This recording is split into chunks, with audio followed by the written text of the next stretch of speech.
आजकल UPI service के आने के बाद इंटरनेट बैंकिंग का यूज़ थोड़ा कम हो गया है, लेकिन आज भी अगर आप इंटरनेट बैंकिंग का यूज़ करते हैं तो काफ़ी हद तक आप बैंक की ऑफलाइन सर्विस से बच जाते हैं। दुनिया में पहली बार नेट बैंकिंग की शुरुआत 1980 में अमेरिका और यूरोप में आई थी। 1983 में यूके के नॉटिंघम बिल्डिंग सोसाइटी ने पहला होम बैंकिंग सर्विस लॉन्च किया था, जो टेलीफोन और कंप्यूटर के जरिए चलता था।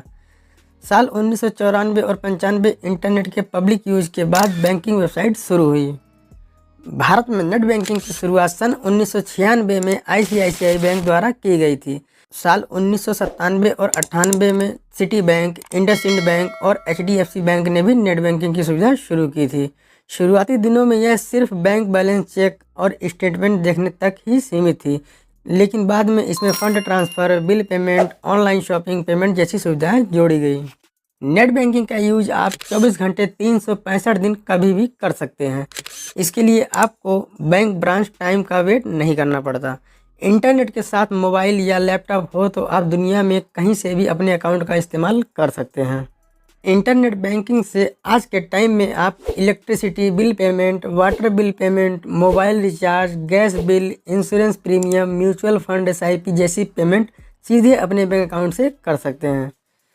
अकाउंट मैनेजमेंट में बैलेंस चेक, मिनी स्टेटमेंट या फुल स्टेटमेंट डाउनलोड, एफडी या आरडी ओपन करना या क्लोज करना, चेकबुक, डेबिट कार्ड, पासबुक जैसी सर्विस को रिक्वेस्ट कर सकते हैं।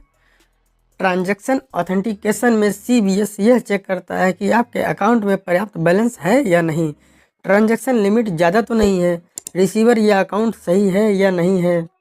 अगर सब कुछ सही होता है तो ट्रांजैक्शन अप्रूव हो जाता है। वैसे तो इंटरनेट बैंकिंग काफ़ी सुरक्षित है, लेकिन इसकी सिक्योरिटी आपके यूज़ करने के तरीके पर भी निर्भर करती है। बैंक्स अपने लेवल पर बहुत सारे सिक्योरिटी लेयर यूज़ करते हैं, लेकिन अगर यूजर सावधान ना हो तो रिस्क बढ़ सकता है। आपकी स्क्रीन से बैंक सर्वर तक डाटा इनक्रिप्ट होकर जाता है, ताकि हैकर्स बीच में कोई भी डाटा पढ़ ना सकें। लॉगिन या ट्रांजैक्शन के समय ओटीपी या बायोमेट्रिक वेरिफिकेशन, इसमें बैंक नेटवर्क को हैकिंग अटैक से बचाने के लिए एक दिन में पैसे भेजने की लिमिट तय रहती है, ताकि फ्रॉड में भारी नुकसान ना हो। कुछ मिनट तक की इनएक्टिविटी आपके करंट सीजन को लॉग आउट कर देती है। बैंक की सिक्योरिटी और आपकी सावधानी मिल जाए तो नेट बैंकिंग 99% तक सेफ है। ज़्यादातर फ्रॉड टेक्निकल हैकिंग से नहीं बल्कि सोशल इंजीनियरिंग या फिशिंग से होते हैं, यानी यूजर से ट्रिक करके पासवर्ड या ओटीपी ले लेना। भले ही बैंक का सिस्टम मजबूत हो, अगर आप पासवर्ड गलत तरीके से सेट या हैंडल करते हो तो खतरा बढ़ सकता है।